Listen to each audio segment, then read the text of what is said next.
दोस्तों नमस्कार।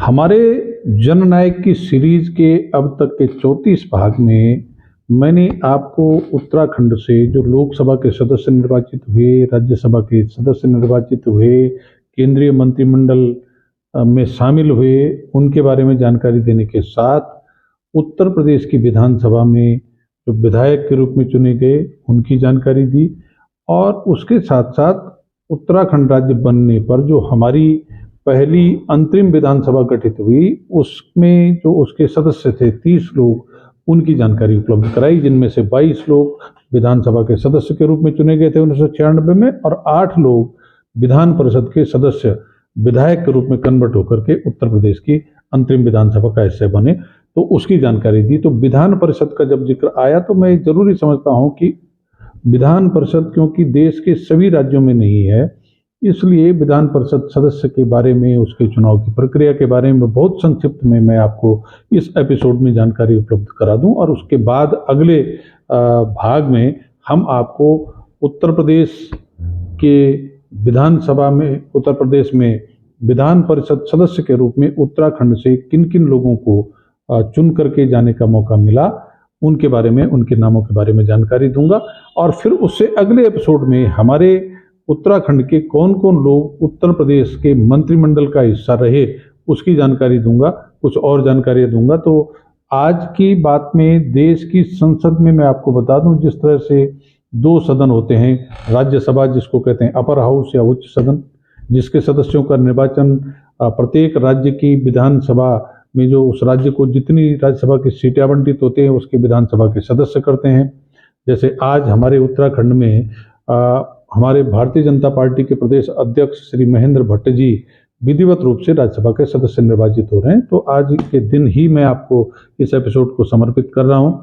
ऐसे ही लोकसभा का सदन लोअर हाउस, जिसके सदस्यों को देश की जनता लोकसभा क्षेत्रवार निर्वाचित करती है। इसी तरह से राज्यों में 2 हाउस जो देश के 6 राज्यों में है, उनमें विधानसभा सदस्य जिनको जनता द्वारा निर्वाचित किया जाता है विधानसभा सीटवार, और दूसरा होता है विधान परिषद का सदस्य। विधान परिषद के सदस्य का निर्वाचन का तरीका थोड़ा सा अलग है, उसके मतदाता भी अलग अलग हैं, तो इसलिए इसकी जानकारी मैं आपको देना चाहता हूं। और कुछ सदस्य जो है विधान परिषद में महामहिम राज्यपाल द्वारा निर्वाचित किए जाते हैं। तो एक तो ये हो गया, जो विधान परिषद का सदस्य एक बार कार्यकाल पूरा कर देता है, उनका कार्यकाल 6 साल होता है और 6 साल का कार्यकाल पूरा करने के बाद जब वो वहां से रिटायर हो जाते हैं तो उसके बाद वो दोबारा से उस पद के लिए नामांकन भर करके चुनने के लिए भी पात्र होते हैं। और विधान परिषद का जो पीठासीन अधिकारी है उसको अध्यक्ष होते हैं और उपाध्यक्ष होते हैं। तो उत्तर प्रदेश की विधानसभा में जब हमारा आखिरी चुनाव उत्तराखंड का था 1996 में, उस समय विधानसभा के सदस्यों की संख्या थी 425 और विधान परिषद के सदस्यों की संख्या 100 थी। और मैंने जैसे कहा कि विधानसभा के सदस्यों का चुनाव सीधे जनता द्वारा और विधान परिषद के सदस्यों का जो चुनाव है, तो मैं उसका बता देता हूं कि उत्तर प्रदेश में जो 100 सदस्य थे या 100 सदस्य वहां की विधान परिषद की संख्या है, उसमें विधानसभा के सदस्यों द्वारा जिनको निर्वाचित किया जाता है उनकी संख्या 38। स्थानीय निकाय निर्वाचन क्षेत्र जो है, जो राज्य के अंदर नगर निकाय और पंचायत, उसके सदस्यों द्वारा जो निर्वाचित किए जाते हैं उनकी संख्या 36। शिक्षक निर्वाचन क्षेत्र, जो प्राइवेट स्कूल होते हैं उसके जो शिक्षक मतदाता के रूप में नामित होते हैं, वो 8 सदस्यों को निर्वाचित करते हैं उत्तर प्रदेश में। और स्नातक निर्वाचन क्षेत्र, जो ग्रेजुएट कॉन्स्टिट्यूंसी जिसको बोलते हैं, वो भी 8 सदस्यों को निर्वाचित करते हैं और महामहिम राज्यपाल द्वारा 10 सदस्य निर्वाचित किए जाते हैं। तो इस तरह से उत्तर प्रदेश की विधान परिषद के सदस्यों की संख्या 100 थी। और उसमें से मैंने आपको कहा कि जब हम उत्तर प्रदेश से अलग हुई तो हमारे इससे 9 सदस्य आए थे, उनमें से 8 जिनका कार्यकाल बचा हुआ था उनको पहली विधानसभा के चुनाव, उत्तराखंड की पहली विधानसभा के चुनाव तक राज्य के विधानमंडल दल के सदस्य के रूप में काम करने का मौका मिला और बाकी एक सदस्य का कार्यकाल विधानमंडल का गठन होने से पहले खत्म हो गया था, तो इसलिए कुल 8 ही संख्या आए। ये जो विधान परिषद के सदस्यों की संख्या का निर्धारण किसी राज्य, क्योंकि उत्तर देश में कुल 6 राज्य ऐसे हैं जहां पर विधान परिषद है और इनमें इनकी सदस्यों की संख्या कितनी होगी उस राज्य में, इसका निर्धारण देश की संसद के द्वारा किया जाता है। इनके चुनाव को जो मैंने संख्या बताई कि वो 1/3 सदस्य जो है स्थानीय निकायों जैसे नगर पालिका, जिला बोर्ड आदि के द्वारा चुने जाते हैं। 1/12 सदस्यों को राज्य में 3 वर्ष से रह रहे स्नातक निर्वाचित करते हैं। जो ग्रेजुएट लोग होते हैं वो वोटर अगर लिस्ट में इनरोल हो गए तो 1/12 सदस्यों को संख्या का निर्वाचन ग्रेजुएट कॉन्स्टिट्यूंसी बनती है और उसके द्वारा निर्वाचित किए जाते हैं। 1/12 सदस्यों का निर्वाचन 3 वर्ष से अध्यापन कर रहे लोग चुनते हैं, जो राज्य के अंदर 3 वर्ष से अध्यापन कर रहे हैं।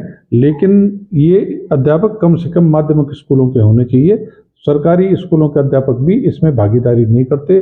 प्राइवेट स्कूल जो गवर्नमेंट रिकॉग्नाइज स्कूल होते हैं उसके अध्यापक ही इसमें भागीदारी करते हैं और वही लोग इस चुनाव में चुनाव लड़ने के लिए अहर होते हैं। 1/3 सदस्यों का चुनाव जो है विधानसभा के सदस्यों द्वारा किया जाता है और जो बाकी सदस्य बच जाते हैं उनका मनोनयन महामहिम राज्यपाल द्वारा किया जाता है। उनमें जो प्राथमिकता है कि साहित्य विषय के विशेषज्ञ हों, विद्वान हों, कला के क्षेत्र के विद्वान हों, सहकारिता आंदोलन में या समाज की सेवा में जिनका बेहतर काम करने का अनुभव हो, ऐसे लोगों को राज्यपाल द्वारा नामित किया जाता है सरकार की सिफारिश पर। और इस तरह से विधान परिषद के कुल सदस्यों में से 5/6 सदस्यों का अप्रत्यक्ष रूप से निर्वाचन और 1/6 सदस्यों का महामहिम राज्यपाल के द्वारा नामित किया जाता है। और उत्तराखंड से अलग होने के बाद मैंने कहा था कि 8 लोग विधान परिषद के सदस्य हमारे से आए जो उत्तराखंड की विधानसभा का हिस्सा बने। राज्य के पहले जो मुख्यमंत्री हमारे निर्वाचित हुए स्वर्गीय नित्यानंद स्वामी जी आज हमारे बीच में नहीं है, वो भी उत्तर प्रदेश से विधान परिषद सदस्य के रूप में उत्तराखंड के विधायक राज्य बनने पर नामित हुए थे। और दूसरे मुख्यमंत्री श्री भगत सिंह कोश्यारी जी, वो भी विधान परिषद के सदस्य नामित हुए थे 1998 में और उनको राज्य के दूसरे मुख्यमंत्री बनने का मौका मिला, वो भी विधान परिषद के सदस्य थे। तो ये जानकारी मैंने आपको आज दी।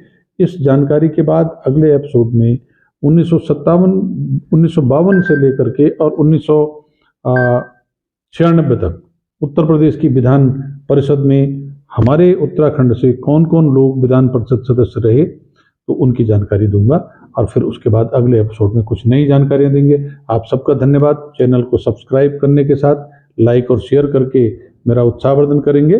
कुछ अच्छी जानकारियां आपके बीच में लेकर आऊँगा। जय हिंद, जय उत्तराखंड।